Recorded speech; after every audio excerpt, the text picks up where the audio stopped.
Several years ago, back in the late 70s and early 80s, one of the big things in churches was setting a mission statement.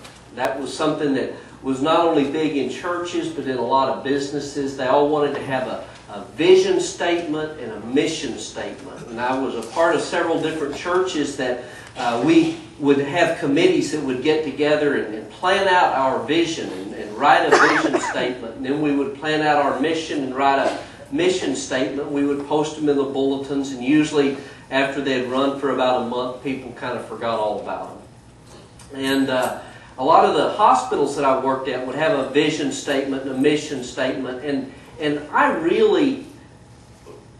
I'm not the smartest guy in the world, but I always had a problem discerning the difference between their vision and their mission statements. In fact, a lot of times to me it was the same thing, just worded a little differently. Like, for instance, we will provide state-of-the-art, most technologically advanced health care to all of the community in the Golden Triangle area. That would be their vision. And then their mission would be to serve the people of the Golden Triangle with the most kind and compassionate, caring, state-of-the-art equipment. And it's like you just said the same thing in reverse. I don't understand the difference between mission and vision there. Well, this week, or actually a couple of weeks ago, I was reading an article about vision and the necessity of having a vision, because without a vision, we don't know where we're going. We don't know if we've gotten there if we don't have a vision. Most of you, when you leave to go on vacation, you know where you're going, don't you? Usually, or at least a general idea. Because if you don't know where you're going, you don't know when you got there. And it's the same thing with visions. If we don't have a vision, we don't know where we're going. Number one, we can't have a mission to get there. Number two, we don't know if we've ever made it. And so I think it is important for churches to have a vision and a vision statement. But the difference between a church and a business is that our vision in many ways has already been set. Because our vision must be the same as God's vision. And so this morning I want us to take a look at God's vision in the world. And I'd like to ask you to open your Bibles with me to Genesis chapter 12. The first 3 verses, I think this is where God kind of lays out His vision. Now, the difference between vision and mission, and this is something that I finally was able to wrap my brain around. A vision is something in the future. It's something that we look out into the future and we know that things should or could be this way. A vision generates excitement. It generates enthusiasm. It generates energy. That's a vision. It's something out there that we look forward to. A mission, on the other hand, a mission is what we do here and now to accomplish or to get to that vision. Where a vision creates energy, a mission uses energy and consumes energy. Mission is the work that's used to accomplish the vision. So now the question is, what is God's vision? What does God look out into the future and see? Now, before we read the passage in Genesis chapter 12, I want us to kind of get a little bit of a background. Most of you are familiar with the stories in Genesis. God creates Adam and Eve, and He puts them in a garden, and He blesses them, and He tells them to be fruitful and multiply. And He says, and you can eat of any of the trees that are in this garden, except don't eat from that one. And guess what Adam and Eve did? They ate from that one.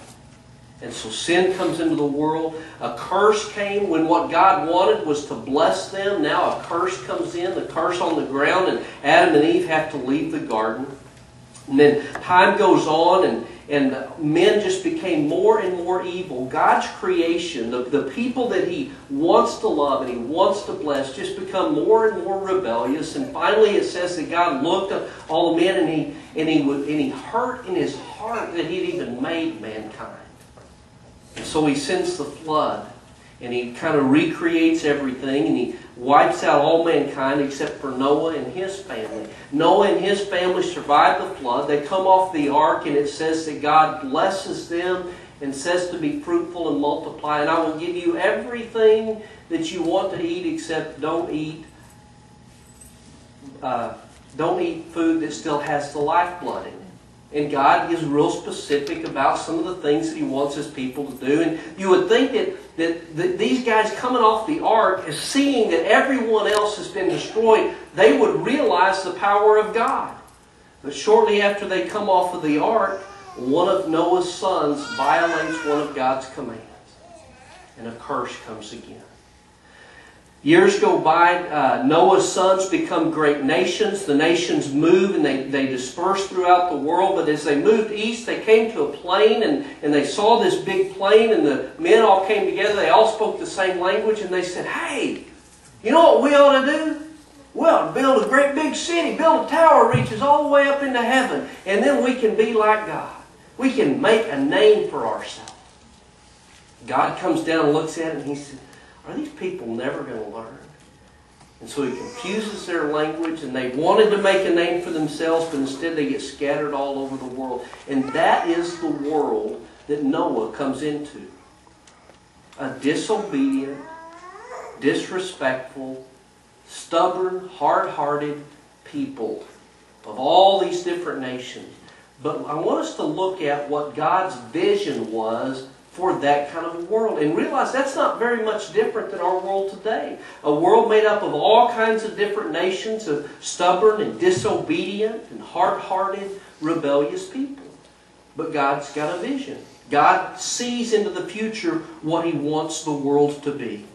And so in Genesis chapter 12, the first 3 verses, the Lord said to Abram, leave your country, your people, your father's household, and go to the land I will show you. And I will make you into a great nation. I will bless you and make your name great and be a blessing. I will bless those who bless you, and whoever curses you I will curse, and all the peoples on earth will be blessed through you.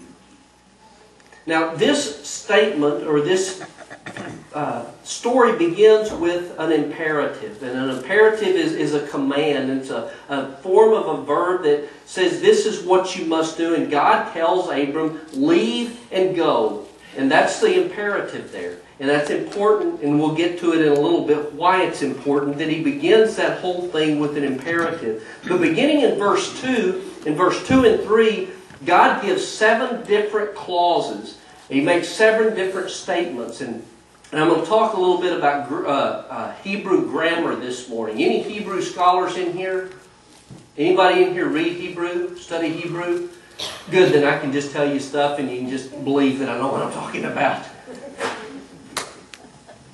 I did not do that, did I? Did I? All right.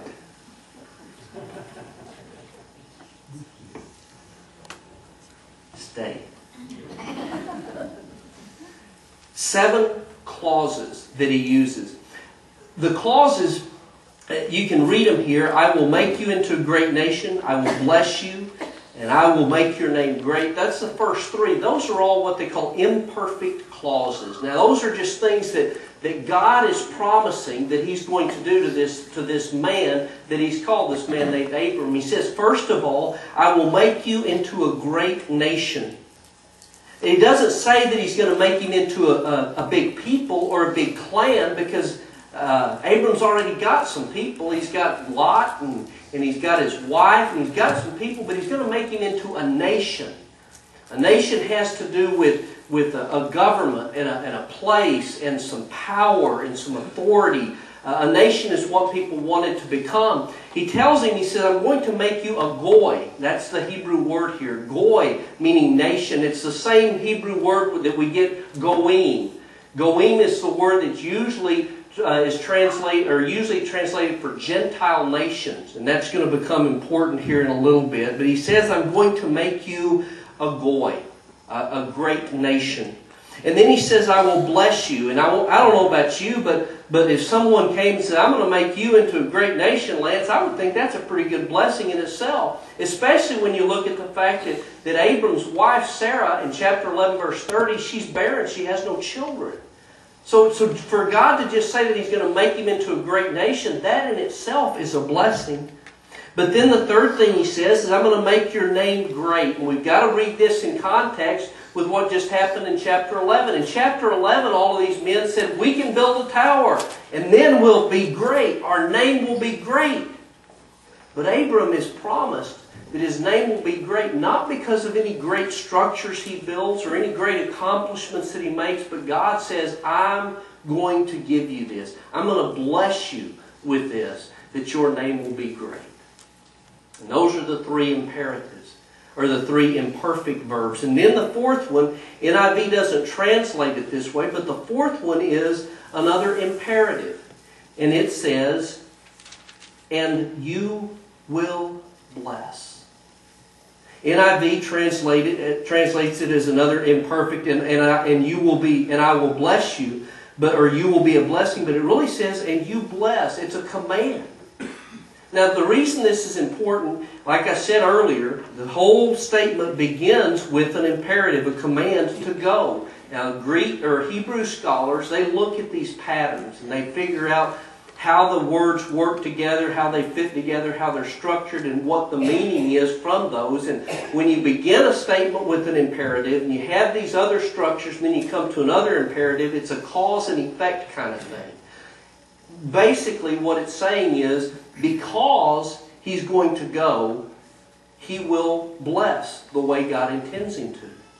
He can't stay in Haran and be the blessing that God wants him to be. He must go in order to bless, because where he's going is into the Goyim. He's going into these other nations. This Goy is going into the Goyim. If you look back in chapter 10 and 11, all of Noah's descendants, it says, and they became a great nation. And Shem became a great nation. These are the people that wanted to build a tower, the people that were rebellious against God. And God is saying to Abram, you're going to go into those people and be a blessing.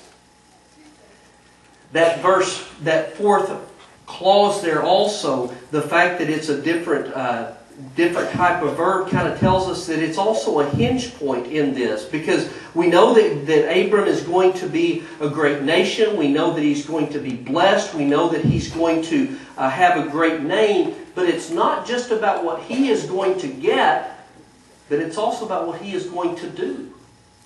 Abram is going to be the transmitter that all of these blessings that God blesses upon him will now go out into the world. This is God's vision. Not just that one man will be blessed, but that all men will be blessed. So we go back to two more imperfect verb tenses. He says, I will bless those who bless you. So through Abram, others will be blessed too. And he says, and I will curse those who curse you. And so we know that whatever God extends is going through Abram out to the rest of the world. And in verse 3, or the latter part of verse 3, and all the peoples on earth will be blessed through you. That is God's vision. Is that the world, in all of its wickedness, in all of its disobedience, is going to be blessed. In fact, this same theme carries on throughout the rest of the book of Genesis, not just to Abram, but to his descendants. In chapter 18, verse 18, it says, Abraham will surely become a great and powerful nation, and all nations on earth will be blessed through him. In chapter 22, verse 18, it says, and through your offspring, all nations on earth will be blessed because you have obeyed me. In chapter 26, verse 4 and 5, God says, I will make your descendants as numerous as the stars in the sky, and I will give them all these lands, and through your offspring all the nations will be blessed because Abraham obeyed me and kept my requirements, my commands, and my decrees and my laws. In chapter 28, verse 14, he says, your descendants will be like the dust of the earth, and will spread out to the west and to the east, to the north and to the south. All peoples on earth will be blessed through your offspring. That's God's vision. For all peoples on earth to be blessed through the offspring of Abraham.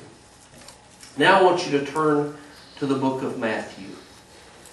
Matthew chapter 1. It's on page 681 in the Brown Pew Bibles. Matthew's gospel begins with a genealogy.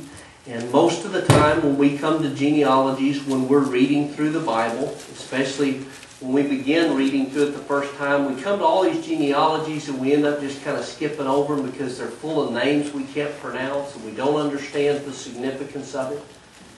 But I want you to notice how this genealogy begins. A record of the genealogy of Jesus Christ, the son of David, the son of Abraham.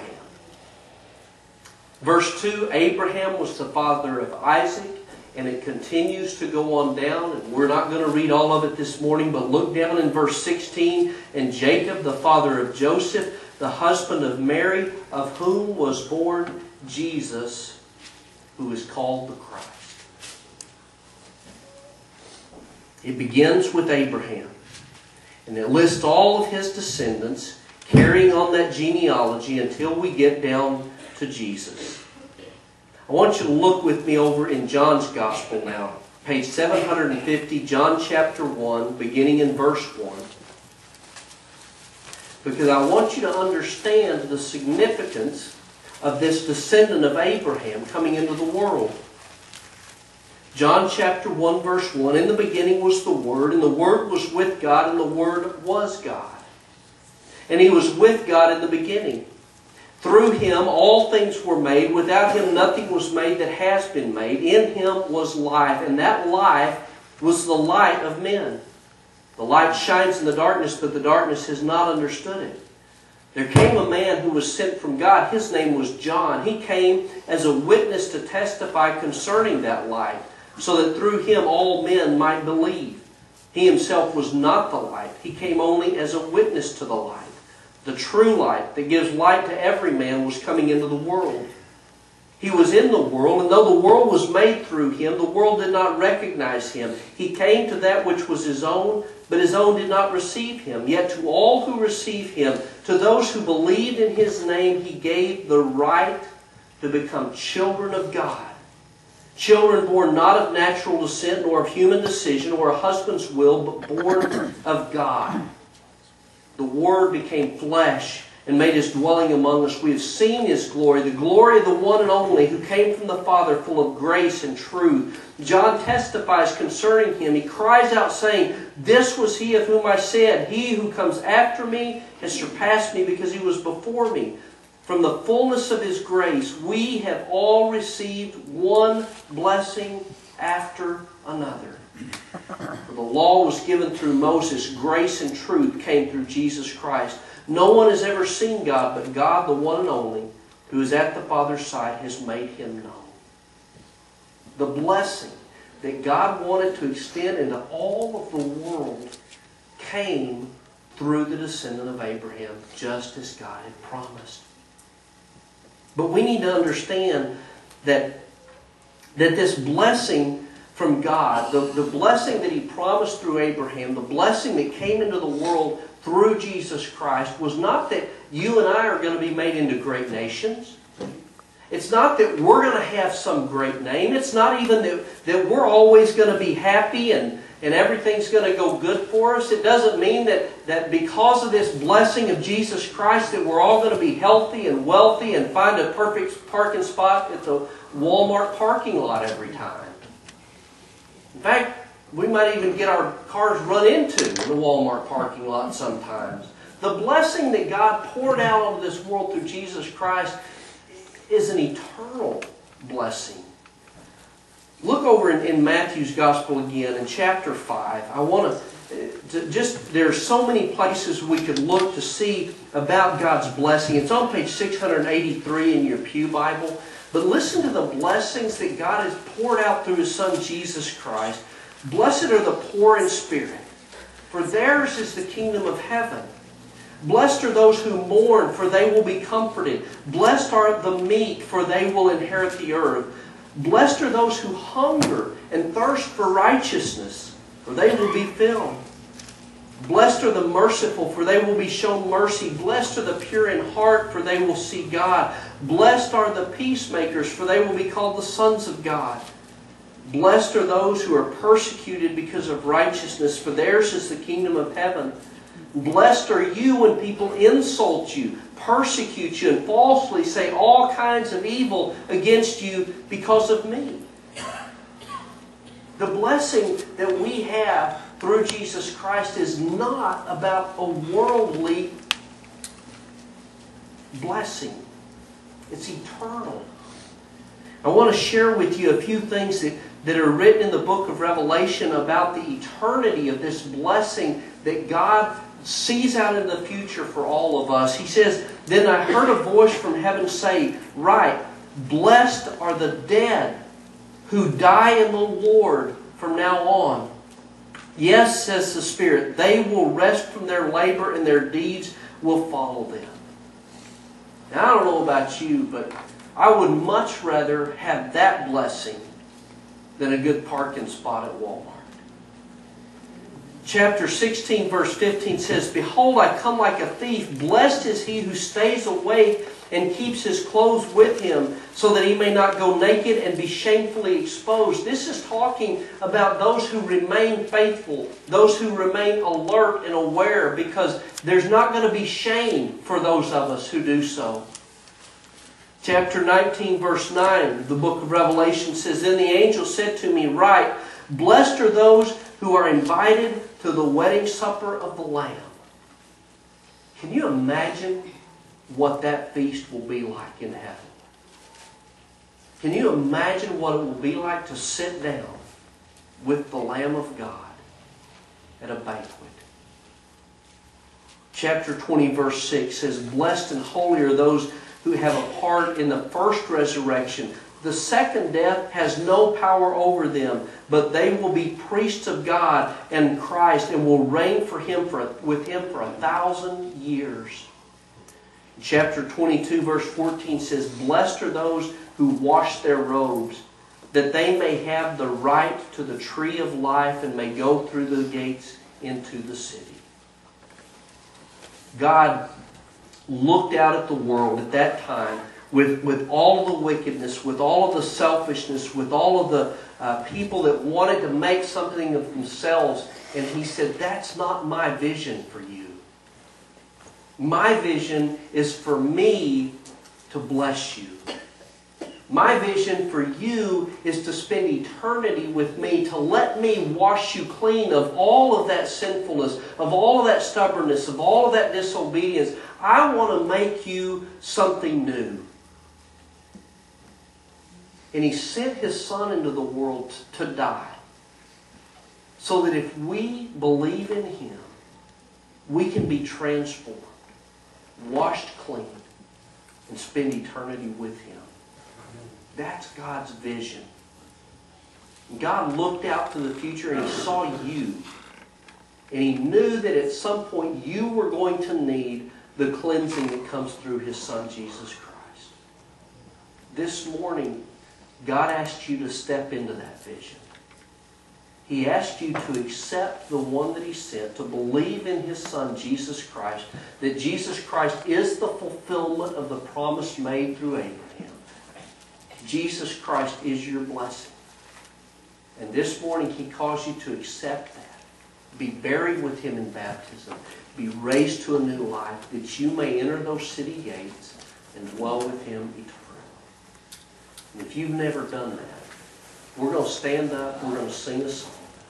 And while we're singing this song, if you want to come down to the front, we'll help you make that step in any way that you need. Just let us know by coming.